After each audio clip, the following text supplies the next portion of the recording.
اسلام T V اتحاد امت کے لیے مصروف عمل فرقہ واریت سے پاک اسلامی معلومات کے لیے ہمارے اسلام ٹی وی چینل کو سبسکرائب کریں اور بیل آئیکن کو دبا دیں تاکہ آنے والی ہر نئی ویڈیو آپ تک بآسانی پہنچ سکے۔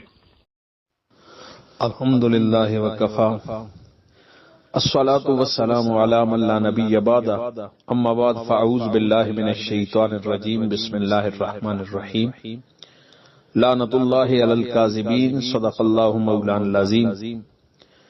عزیزان محترم، اللہ جل وعلا ارشاد فرماتے ہیں لعنت اللہ علی الکاذبین، جھوٹوں پر اللہ کی لعنت ہے۔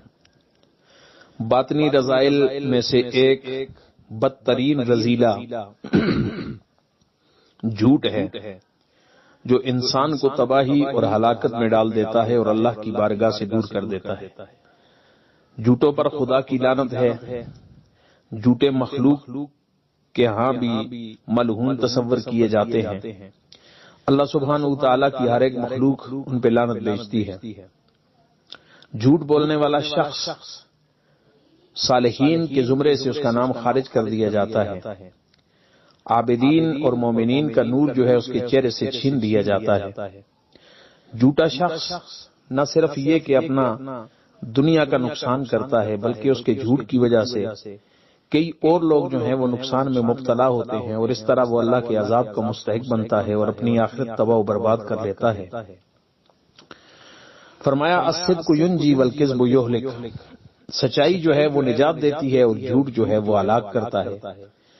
مصطفیٰ کریم علیہ الصلوۃ والسلام نے فرمایا منافق کی 3 نشانیاں ہیں، جب بات کرتا ہے تو جھوٹ بولتا ہے، جب وعدہ کرتا ہے تو وعدہ خلافی کرتا ہے اور جب امانت رکھی جائے تو خیانت کرتا ہے۔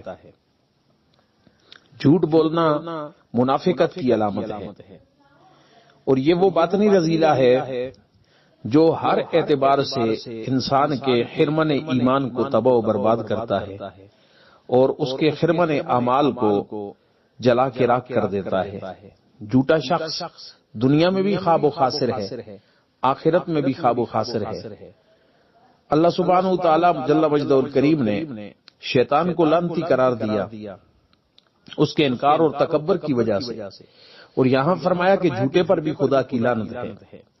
جس پہ اللہ کی لعنت برس جائے، جس پہ اللہ کی لعنت پڑ جائے، جو لعنتی ہو جائے، ملعون کر دیا جائے، وہ دنیا و آخرت میں کیسے نجات پا سکتا ہے؟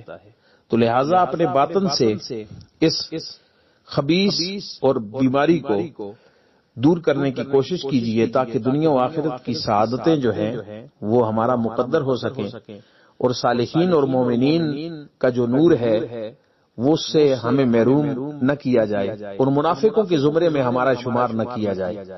جھوٹ سے اجتناب کیجیے، اپنا بھی بھلا کیجیے اور دوسروں کا بھی بھلا کیجیے۔ وما علینا الا البلاغ المبین۔